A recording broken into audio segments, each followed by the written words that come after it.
All right. Dr. Chris Lemmon here from the Wizards Cats. It's WIZARDSCACHE.com. It's a website with some of my training videos on it and most part blog. And we did a short little talk at the beginning of this week. It's out there somewhere in the ethers. And we got a few friends up here. They're amazing intuitive readers. They've been working in a training space, so working with students and so on and so forth for quite a few years now. And they're looking at expanding that onto a little more professional piece. So they came up to kind of share ideas and bouncing around. And up here locally in Portland, we work with Dr. Brian Doobie. He's a network chiropractor in Portland and teaches some energy management classes. And so if you're in the Portland area, you might look up Dr. Doobie. He usually has classes up there, and he's a great healer. All right, so we looked at some more advanced ideas for what we call a professional space. That's where you're not really doing the student space. And so the idea here is to just do a little bit of review on some of those points so they have them recorded so that we went over. Very different than a student reading is. In a student reading, you have students, so you have to kind of buffer the room, make it safe for everybody, or sensation or feeling of being safe. In other words, they couldn't take some of the craziness that comes in the door. In a professional space, it's really all about you're sitting there and you want that person, the client over there, to be absolutely whoever they are right now and have whatever response they have within the limitations of keeping it somewhat safe. You don't want to nobody wants to get hurt. Short of anybody getting hurt or flopping around the floor, some silliness like that, all of which I've seen. They just want to be able, you want to have the full influence of them. You want to not be at reaction to it. So it's making a big demand on you as the counselor. But you're sitting there and you're saying, okay, I'm adapted to this.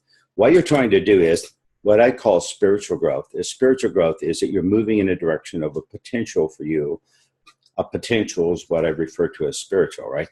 I don't particularly believe in the concept of a soul personality. So I don't see you moving in a direction that was set it for you in fate or become some mystical something or another, because then there's no autonomy, right? If there is autonomy and the nature of autonomy exists, then you really have to be able to go explore what you're becoming.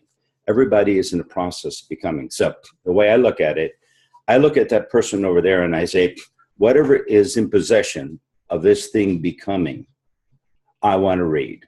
That's what I'm reading. And I look at them and I said, all right, show me who you are. And they sit there and I'll start to talk. And then we'll have some interactions. I'll start to look. And my question is, this is most certainly a potential. I think we're all moving at a potential. But some potentials don't work in that body.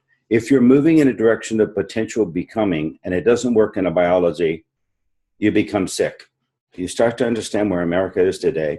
People are growing in a direction of a potential without a doubt, but with not enough guidance. So consequently, they're becoming something, but it don't work in their body. You have to work within the structure that's there, which means your body, the culture. You can't break laws, you can't be a serial killer.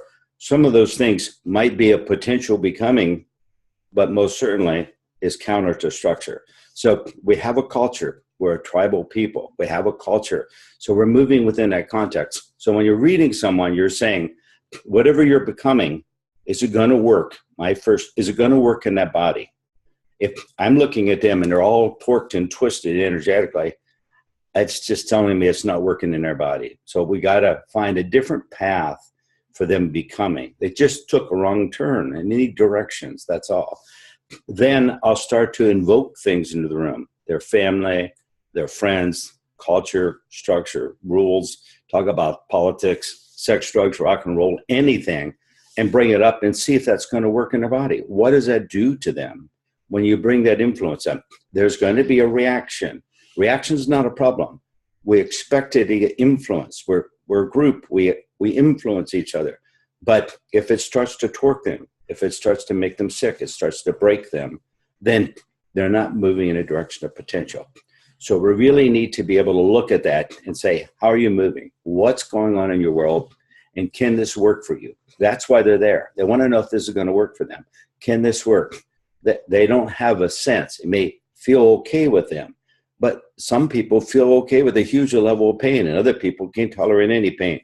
There's not a really good gauge in the internal kinesthetics. There's no sensors in there. There's most certainly no brain sensors in there. So really, we need to get some guidance, some counseling that sits there and says, this is not working for you, dude. You're going to have to do something a little different. Show me something else. But let's tweak this around a little bit. Or you're going to have to lose some of those crazy ideas. Or maybe you need to tweak them a little bit so that they work okay in your body, right?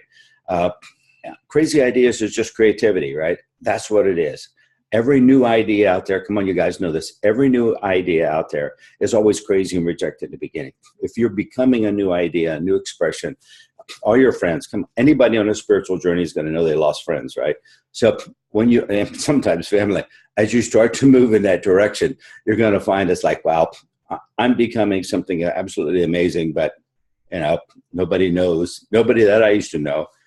It's not unusual for me to be counseling someone and said, I think you really need to get out of town because, you've got so many people around you that is in the habit of you being who you were, that they're influencing you to be yesterday's news constantly.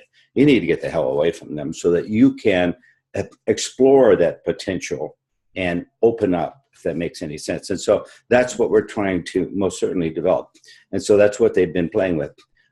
To play a little bit into the world of subconscious, and you've got to remember that conscious is just a little tiny piece of the iceberg on top, and the amount of it is unconscious.